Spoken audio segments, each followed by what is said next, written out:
Hola, ¿qué tal? Bienvenidas, bienvenidos sean todas y todos ustedes a esta zona de poder. Este espacio que Sinergia TV, a iniciativa de Julián, se ha convertido en un momento, en una oportunidad para la opinión, el análisis, la reflexión, quizá la catarsis histérica, pero bueno, al final el comportamiento de los asuntos que atañen a nuestra vida pública, temas de carácter nacional, internacional y local que solemos abordar a veces con invitados, a veces nosotros juntos, y los invitamos a todos ustedes a través de sus comentarios y de compartir esta transmisión, pero sobre todo, insisto, de sus comentarios, a ser parte del debate público, porque al final eso es lo que enriquece a las sociedades, el pluralismo de las opiniones, el pluralismo de la opinión política.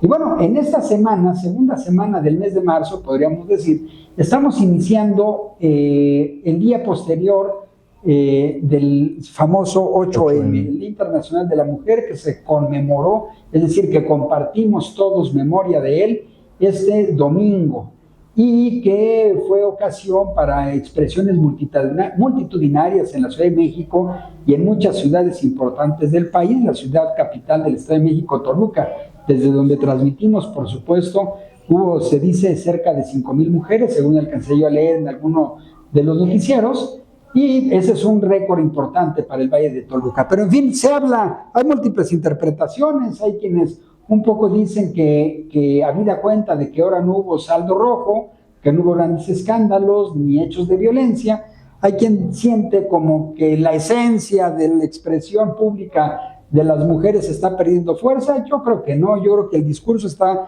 generando espacios importantes. Yo creo que las mujeres hoy ocupan espacios de decisión política como nunca antes, y creo que el gran desafío es ver si eso se traduce en una agenda que realmente termine beneficiando a todas las mujeres, las que andan en la calle, no necesariamente en los espacios públicos, a nuestras hijas, a nuestras hermanas, a nuestras esposas, a nuestras madres. Al final de eso se trata, y vamos a analizarlo en la primera parte de este programa, si te parece bien, estimado Julián. Encantado, me parece perfecto, mi querido Arturo, y un gusto poder estar contigo en esta emisión, nuestro quinto episodio ya de Zona de Poder. No hay quinto malo. No hay quinto malo, y además, como lo hemos venido platicando, siempre tenemos mucho de qué hablar, ¿no? La agenda nacional e internacional nos da muchos temas para platicar. El día de hoy un tema muy importante que tenemos que visibilizar.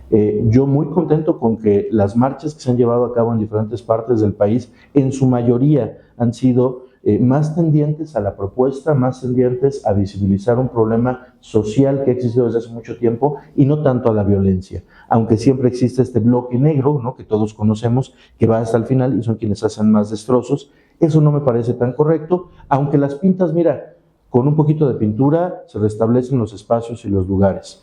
Lo bueno es que en Toluca tuvimos una jornada en saldo blanco, ¿no?, que eso es muy importante, y claro que es necesario salir a hablar y a gritar lo que nosotros como seres humanos consideramos correcto, y felicito a todas las mujeres que lo hicieron así este 8 de marzo, porque es necesario alzar la voz por lo que es justo y por lograr esta equidad y esta igualdad.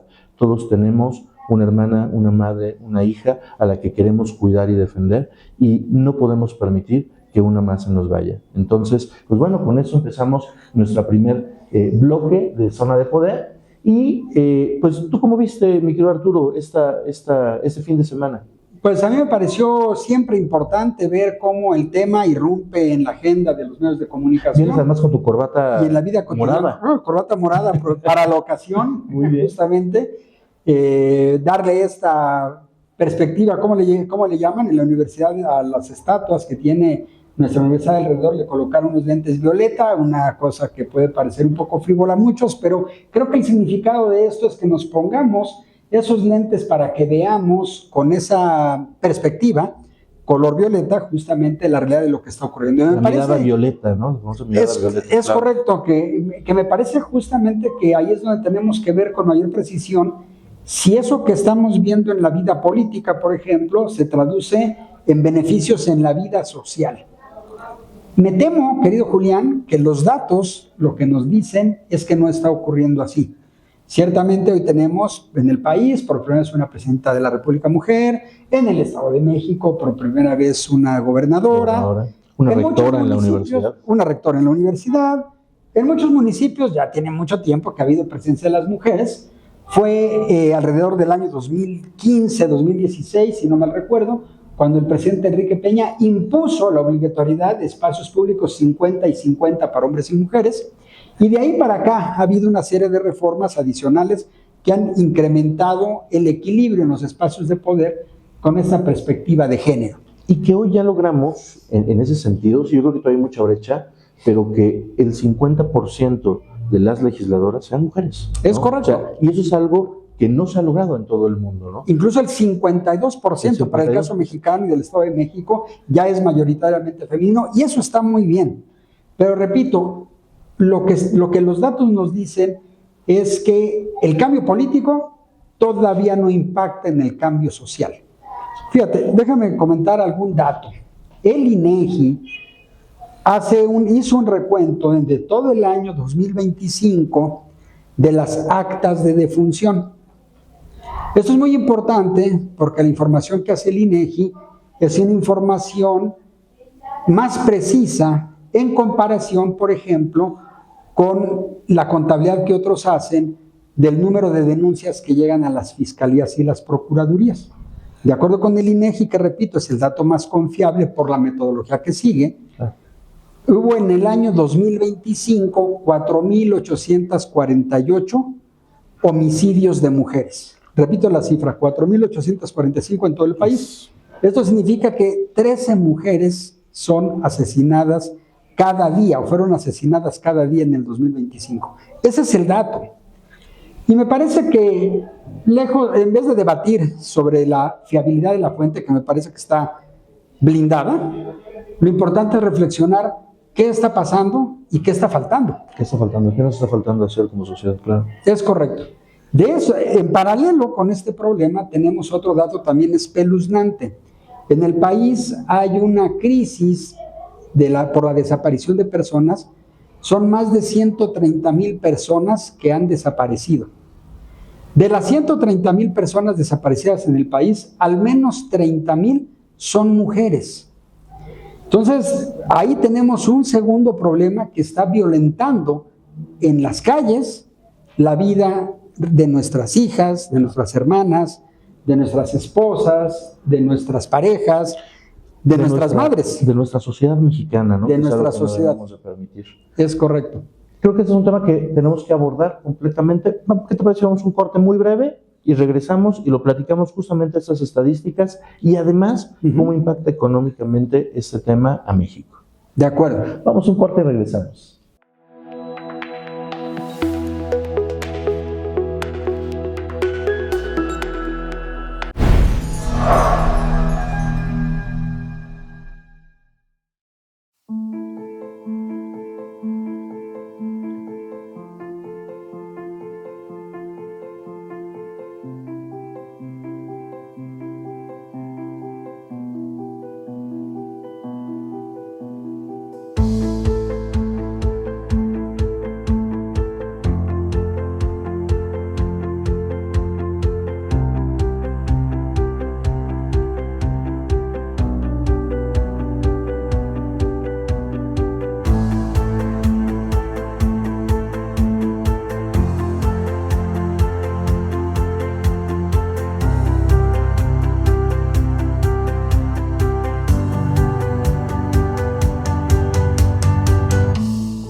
Estamos de regreso en Zona de Poder con un tema muy importante y necesario platicar. Además, me da mucho gusto comentarlo con alguien que sabe mucho sobre cuestiones sociales, políticas y económicas, que es mi querido amigo Arturo Goicoechea. Arturo, platicábamos en el bloque anterior de cómo se dio este 8 de marzo en las diferentes partes del país y específicamente en el Valle de Toluca. Pero creo que hay también algunos puntos que tenemos que afinar y tener en cuenta, como por ejemplo la importancia, ¿no?, de las mujeres en los negocios.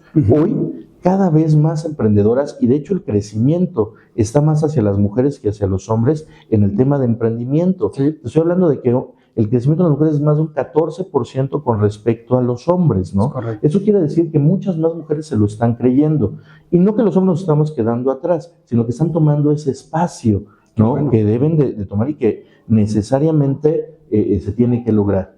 Eso por una parte, y por otra, tener en cuenta que el 52% de la población mexicana son mujeres, Correcto. ¿no? Entonces, al tener por un 2%, pero superar el espacio poblacional, pues claro que tenemos que ubicar esta equidad y esta igualdad. ¿Por qué nacen más niñas que niños? No lo sé. Es una razón biológica y de nuestro ADN y de nuestro genoma mexicano, ¿no? Correcto. Pero no es tanta la diferencia. Entonces no podemos y ni deberíamos tener tantas diferencias entre un punto y otro.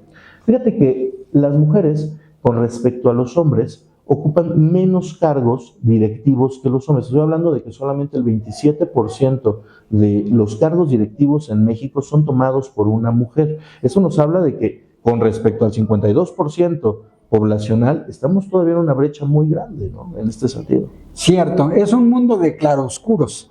Fíjate algo, una de las estadísticas que más me gustan es en materia de comercio electrónico y el emprendimiento digital, que es el que crece de manera más exponencialmente y de manera más acelerada en la actualidad. Hoy los más ricos del mundo son porque tienen venta en línea, ¿no? Están en venta en línea. Y fíjate que en ese terreno, afortunadamente, en el caso de México, de cada 10 empresas que se crean en el mundo digital, 7 son emprendimientos encabezados por mujeres. Esa estadística a mí me gusta mucho y me parece que nos anuncia una vía de por dónde puede venir esta idea de la autonomía económica para que junto con ella o derivada de ella vengan las otras autonomías, que es donde me parece que juntas generan este gran concepto de la libertad que nos lleve a la equidad entre hombres y mujeres. Recordemos la diferencia entre igualdad y equidad. La igualdad es tratar de manera pareja a todo el mundo. Y ciertamente hombres y mujeres tenemos diferencias de carácter biológico. Por eso es importante el término de equidad, para tratar de manera diferente a quienes somos diferentes, a efecto de homologar las condiciones y la igualdad de oportunidades. Claro, que sean equitativos, ¿no? Que es lo que tenemos que lograr. En ese sentido, fíjate que, y dice un dato muy importante, porque de cada 10 productos que se venden en México, 8 son comprados por mujeres y solamente 2 por hombres. Entonces, además a todos los que nos gustan las ventas y el marketing, pues ellas son las que compran la mayoría de los productos. Recuerdo hace muchos años haber ido a ver una obra que se presentaba en el Teatro Helénico en la Ciudad de México, que se llama Defendiendo al Cavernícola, ¿no? Y hablaba justamente sobre esta cuestión humana biológica en las cuales los hombres, pues, yo no sé en tu caso, tu guardarropas, pero yo tengo puras camisas blancas, porque así no tengo que estar pensando en qué me voy a poner. Y trajes sobrios, más o menos de los mismos colores. Pero las mujeres, desde su origen biológico, tienen esta capacidad de la textura, los colores, los matices, las esencias, que las llevan evidentemente en el plano económico y de compras a ser más específicas en la compra de los productos. No quiere decir que a los hombres no nos guste gastar y comprar, también lo hacemos, pero mucho menor en relación con las mujeres. Ese es, por supuesto, un gran desafío y es una gran oportunidad el que ofrecen las mujeres cada vez más libres, más empoderadas, hasta que logremos la equidad sin adjetivos. Fíjate que además hay un dato importante que siempre que en las empresas, en la parte directiva, son las mujeres quienes administran, hay una mejor administración empresarial, ¿no? Yo creo que sí. O sea, eso sí también marca una tendencia. Y además la confianza de los bancos a otorgar créditos a mujeres que a los hombres, ¿no? Entonces ahí sí empieza a haber ya un tema de conductas que nos llevan en el aspecto económico pues a tener mucha fiabilidad, ¿no? Sobre cómo se desempeña la mente económica de las mujeres. A ver, una tanda nunca ha fallado. Nunca hemos escuchado de un fraude que se comete en una tanda y es porque esencialmente las organizan ellas y es un mecanismo de financiamiento. Desde el punto de vista estratégico, financiero, muy malo, pero desde el punto de vista de la confianza, muy bueno, porque una tanda es un mecanismo de financiamiento seguro. Pero yo creo que precisamente por todas estas virtudes, también tenemos que ver los pendientes. ¿Qué nos está fallando? Y decía yo al inicio del programa, me parece que lo primero en lo que estamos fallando es en su protección. Ya te decía yo, el año 2025 en el país, 4,848 mujeres fueron asesinadas.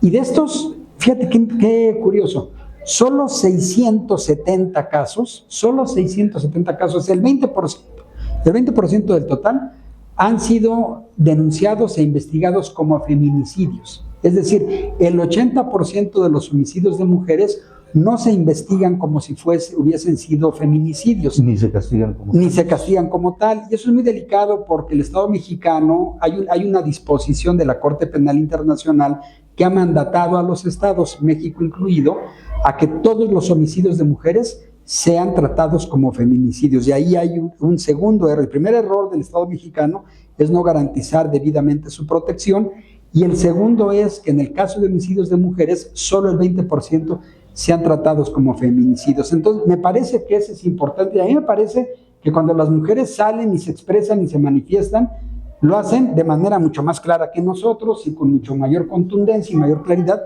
pero lo que están exigiendo es justamente lo que está pendiente. Y me parece que esta parte de la seguridad es fundamental.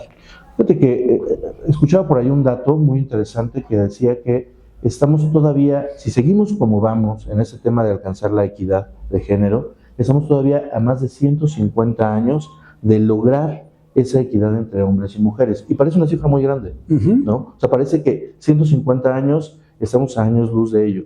Pero si los comparamos contra los miles de años que llevamos de historia en los cuales no tenían derechos, no tenían oportunidades, no se les dejaba opinar, no se les dejaba dirigir, no se les dejaba formar parte activa de la sociedad, creo que es una fracción de tiempo. Está en nosotros, hombres y mujeres, sociedad pensante, mexicanos, hacer que no sean 150 años, sino que sea mucho menor. Y eso sí, que las cuidemos. No puede desaparecer una mujer más. Tenemos que generar redes de protección, redes de apoyo, ¿no? Tenernos la confianza entre los que hacemos las cosas bien, porque somos más los buenos que los malos, Arturo. Sin duda, por eso viste, qué bueno que tocas el tema de la desaparición de personas. Decíamos que en el país en este momento han desaparecido 130,000 personas, hombres y mujeres. De los 130,000, 30,000 fueron mujeres. Pero a mí lo que me parece más delicado, más preocupante, más alarmante, es que de las mujeres desaparecidas, 3 de cada 4 son menores de 17 años. Es decir, son niñas. Son niñas. Y esta me parece que es una cifra espantosa, que también me parece que es importante darle visibilidad, tenerla presente, porque ahí es donde la gente que se manifiesta en la calle, a veces de manera muy violenta, está exigiendo, porque lo merecen, respuesta inmediata a estos problemas. Porque si no empezamos por lo básico, que es proteger la vida y el bienestar de la gente, pues ya para qué nos preocupamos por lo segundo, para lo cual, como bien dices, nos faltan 150 años. Entonces, dentro de las tareas que hay que hacer en este siglo y medio, me parece que las que son inevitables, los mínimos indispensables y por donde tendríamos que empezar, y aquí hay una autoridad casi absolutamente gubernamental, es por garantizar la vida, la seguridad y el bienestar de todas estas niñas y mujeres que hoy desgraciadamente no lo tienen. Muy tristes estas cifras, creo que hay mucho que trabajar, no es una época ni una fecha para celebrar, sino para recordar, conmemorar y hacer cambios y reflexiones profundas, mi querido Arturo. Y hablando de estas reflexiones profundas, vamos a hacer un pequeño corte porque tenemos un tema muy interesante a continuación, que es esta crisis mundial, ¿no? Si se le puede llamar así, el nuevo lunes negro que vivimos ayer en los mercados. Correcto. Y vamos a hablar de estos cambios globales que están sucediendo. No se vayan, quédense con nosotros. Vamos a un corte, mi querido Arturo, y regresamos con ese tema. Sí, señor.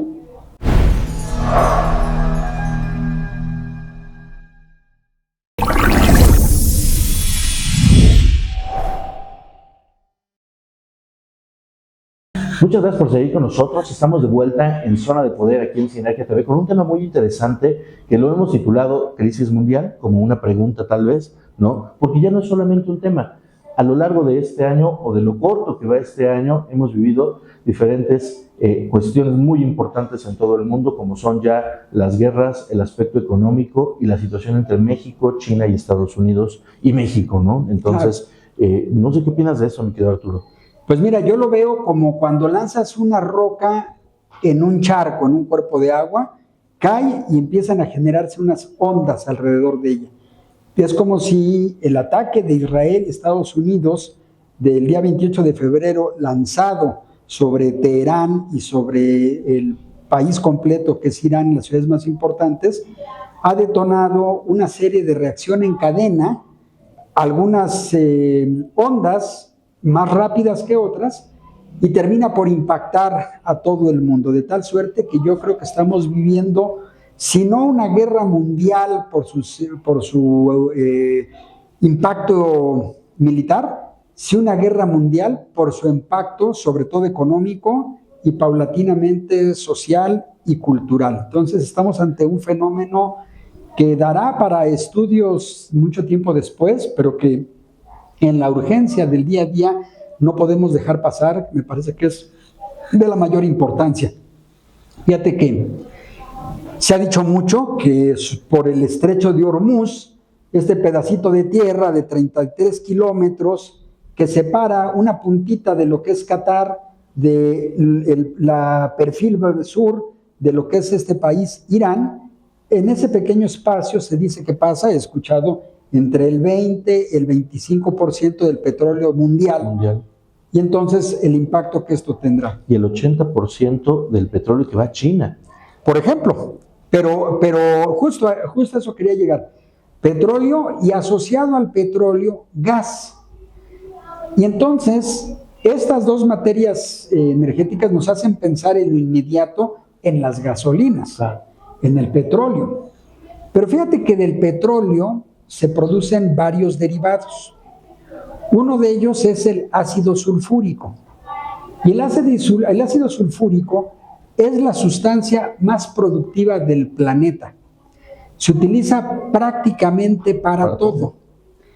Entonces, si se reduce en pocas semanas, el efecto de falta de suministro de petróleo va a traer como consecuencia la falta de ácido sulfúrico, y el ácido sulfúrico tiene impacto en muchas cadenas productivas, algunas que no nos imaginamos, de toda naturaleza, querido Julián. Y evidentemente, pues la gasolina, ¿no? Los energéticos, los gases, claro, ¿no? Para poder, pues, no solamente movernos, sino calentar Europa, calentar zonas muy frías y también generar producción. ¿Qué pasa si se incrementan los costos del barril de petróleo, que históricamente superaron los $80? No solo eso, es en 117 el barril de petróleo. Estamos hablando de una inflación inminente, porque todos los productos se van a empezar a encarecer, porque nos cuesta mucho más trabajo, ¿no?, poder producirlos y transportarlos. Es correcto. Veíamos el fin de semana, de domingo a lunes, nuestra noche y madrugada del domingo, que ya había iniciado, ya habían abierto las bolsas en Asia. Entonces veíamos la caída abrupta en todos los países, y esto obligó a que el día de ayer lunes los mercados, tratando de autorregularse, hicieran, me parece que escucharon con demasiado optimismo esta declaración del presidente Trump, donde dice que la guerra estaba prácticamente terminada, y esto hizo que automáticamente los mercados empezaran a bajar, entre otros los precios del petróleo, el petróleo Brent, como se le conoce, que es el más caro, que llegó a cerca de $120, empezó a bajar, y ya la mañana de hoy martes rondaba cerca de los $90-95. La mezcla mexicana anda en los $87-89, lo cual también es un precio sumamente alto. Y lo que tú dices, el impacto que esto va a tener sin duda en los mercados de toda naturaleza, por la dependencia que tenemos de todos los energéticos, y decía yo hace rato también de los derivados, cómo el ácido sulfúrico pega en todo, y el gas. Fíjate que el gas que pasa por el estrecho de Hormuz, en un altísimo porcentaje, más del 90%, tiene como destino una isla súper importante, que es la isla de Taiwán. Claro. La isla de Taiwán, se fabrica toda la tecnología mundial. Ahí opera algo que llaman el TSMC, que es la central productora de semiconductores y superconductores más importante del mundo, que rinde casi el 90% de la demanda global. Bueno, para poder hacer esos semiconductores y semiconductores que impactan prácticamente a todo el globo, Taiwán tiene reservas solo de 12 días. Y estamos a 10 días de que inició la guerra. Se desconoce actualmente cuáles son las reservas y el estatus actual de la isla de Taiwán para poder autoabastecerse de gas, porque todo el gas llegaba filtrado por acá. Claro, hay otros proveedores de gas en el mundo, el más importante del mundo, casualmente es los Estados Unidos de América. Claro, por supuesto, Rusia es otro jugador de gas muy importante, pero en todo esto hay un actor que tú mencionabas hace ratito, tras de cámaras, que es China. Entonces, es como una carambola de muchas bandas, donde lo que inició siendo una especie de aventura armamentística ha detonado un fenómeno global de toda naturaleza, del que bien a bien nadie sabe qué es lo que va a ocurrir, ni siquiera lo que está ocurriendo. El jefe, el secretario de guerra, como le llaman ahora, en el gobierno de los Estados Unidos, había anunciado para este martes mismo que iba a ser el ataque total en contra de Irán, y si bien ha habido o hubo a lo largo de la jornada bombardeos intensivos, recordemos que además Irán debe estar al menos a 8 horas de distancia respecto de nosotros, 8 horas adelantado, hasta la grabación de este programa, ese ataque de descomunales proporciones no había ocurrido. Estamos pues en un momento de incertidumbre, donde creo que lo que más nos convendría como países es tratar de generar certidumbre en las cosas internas, en las cosas que nos cohesionan. Y en esas andamos, y en la Cámara de Diputados se está votando una reforma electoral que divide a muchas personas. Me parece que es el peor momento, el peor tema y con los peores efectos, de dividir a una sociedad que debería tratar de encontrar los puntos de coincidencia que nos den cierta certeza, al menos para lo básico, para como nación poder enfrentar lo que sin duda vendrá más adelante. Muy bien, oye, pues un tema muy importante, muy interesante de charlar, mi querido Arturo. Vamos a un corte y regresamos para seguir platicando sobre él y también cómo está implicando esto a México. Vamos a un corte. Todo gran proyecto comienza con una idea, y toda idea merece convertirse en una obra. En Grupo Editorial Sinergia transformamos contenidos en libros, revistas y publicaciones que perduran.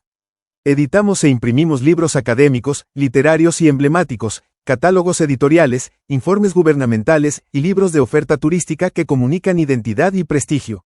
Cuidamos cada detalle, la redacción, el diseño, la imagen y los acabados, porque sabemos que una publicación no solo se lee. Se vive, se conserva y representa. Unimos experiencia editorial, creatividad y calidad de impresión para dar forma a proyectos que dejan huella. Grupo Editorial Sinergia. Aquí inicia tu proyecto. Estamos de vuelta en Zona de Poder.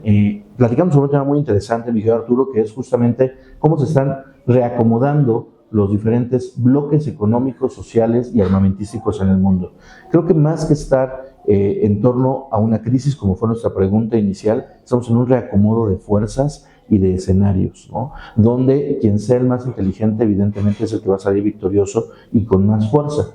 Ante esto, creo que es muy importante que también analicemos qué papel juega México en toda esa circunstancia mundial que, como bien apuntabas hace un momento, sí inicia, ¿no?, cuando empieza la parte bélica entre Estados Unidos y el Medio Oriente, pero incluso yo me iría un poquito atrás, ¿no? Creo que empezó a calentar el mundo Rusia cuando invade Ucrania, ¿no?, en aquella mañana inesperada en la que llegó con todo su ejército por tierra y empezó a atacar, que bueno, ha desembocado en todo lo que hoy estamos viviendo.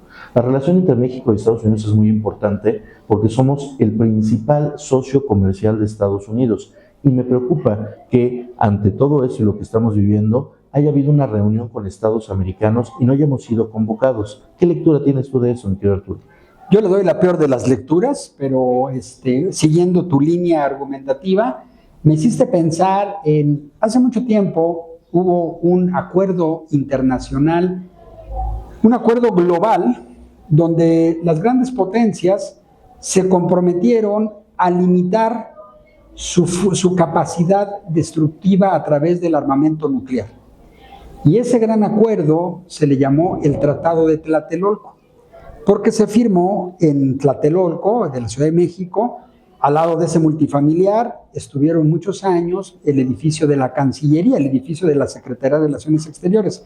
Y en ese edificio se llevó a cabo la firma del llamado Tratado de Tlatelolco, que tenía esta gran dimensión global.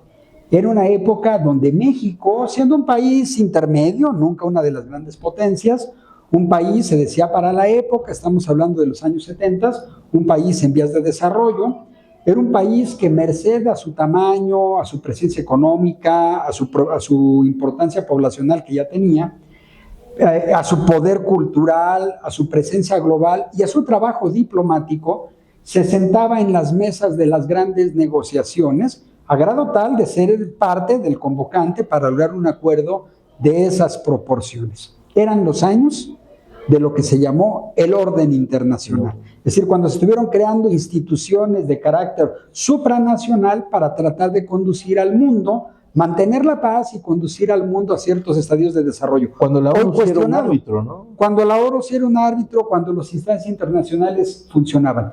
Yo creo que lo que ocurrió a partir del 28 de febrero de este año es que el orden internacional terminó de morir y surgió un nuevo desorden internacional, yo lo he llamado así, y en este nuevo desorden internacional, donde la ley no importa, donde solo importa la ley del más fuerte, donde prevalece la voz, fíjate qué impresionante, de un solo hombre a nivel global, donde todo el mundo depende de qué tuitea, qué dice o con qué estado de ánimo se levanta cada día el presidente del país más poderoso del mundo.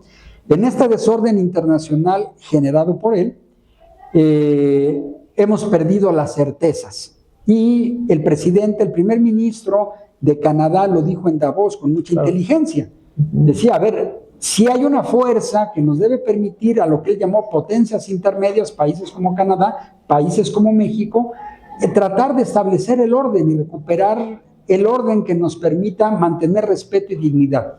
Bueno, hoy en esas ligas México no juega.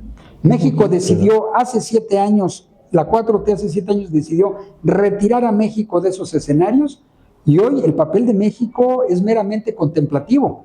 Y para llegar finalmente a tu pregunta, esa es parte de las razones por las que México no es invitado a este escudo de las Américas y asociado a ello, lo que ha dicho Trump con absoluta claridad.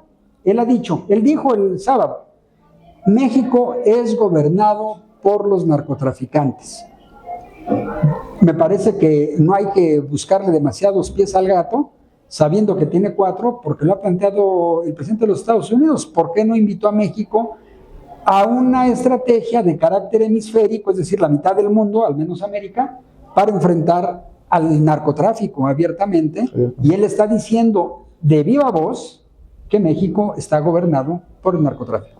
Muy triste, ¿no? Haber invitado a 12 países de Latinoamérica y que solamente no haya invitado a 3, que fueron México, Brasil y Colombia, nos habla de algo que ya se venía gestando. Además de las dictaduras, Cuba, Nicaragua tampoco estuvieron invitados. Que además ni siquiera tiene... Los malos de la película, los 6 malos previstos, de la película. ¿no? Y evidentemente Canadá pues tampoco, ¿no? A ver, México es el principal socio comercial de los Estados Unidos. Es el que más le vende y el que más le compra en el mundo. El 80% de lo que México exporta es a Estados Unidos. Y estamos pasando y estamos hablando de $600 millones, $600 mil millones, ¿no? O sea, no es una cantidad pequeña. Ahora, México tampoco es ya un país pequeño. Estamos hablando de la 12ª economía a nivel mundial. Llegó a ser la 10ª. Llegamos a ser la 10ª y estar cerca de seguir creciendo en ese escalafón. Debería. ¿no?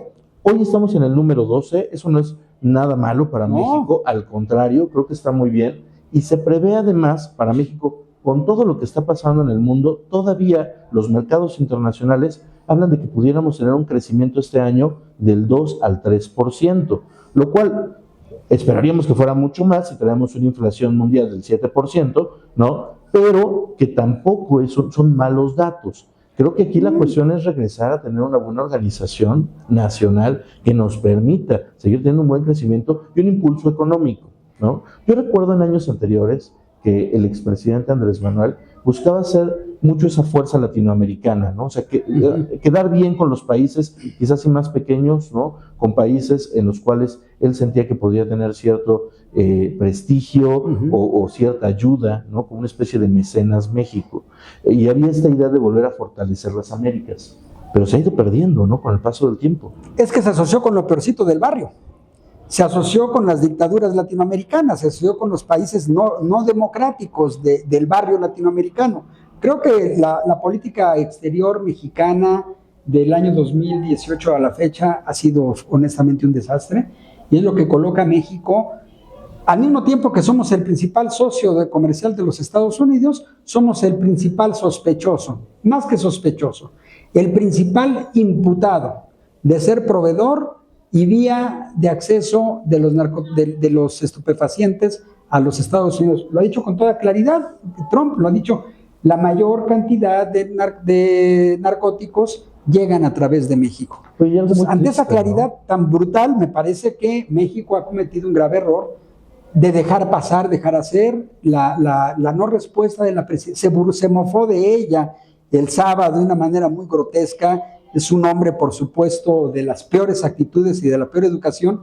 Se mofa de ella y la presidenta pide cabeza fría. Me parece que no es la respuesta más digna ni la más inteligente para un jefe de Estado mexicano. A lo mejor no es lo que esperaríamos. Fíjate que, y se nos está agotando el tiempo, pero me parece muy triste que invite a 12 países latinoamericanos que hablan español todos, ¿no? Porque ninguno de los que fue habla otro idioma, y nos diga que no se va a aprender nuestro idioma, ¿no? Además, de la forma tan grosera en cómo lo expresa, ¿no? Pues es evidente, querido Julián, que estos temas nos apasionan, al menos a ti y a mí. Espero que no estemos aburriendo a demasiadas de las personas que nos hacen favor de estar con nosotros.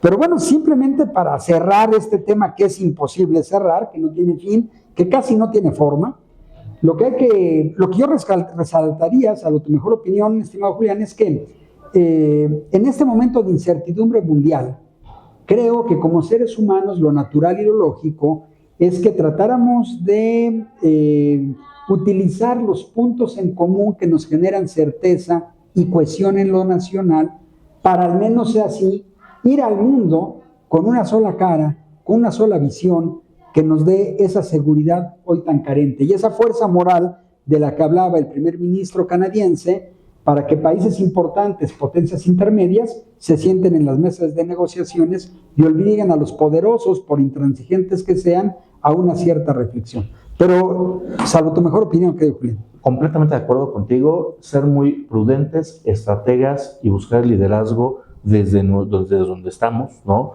Tanto empresarial, social, político en México, que nos permita también generar estabilidad.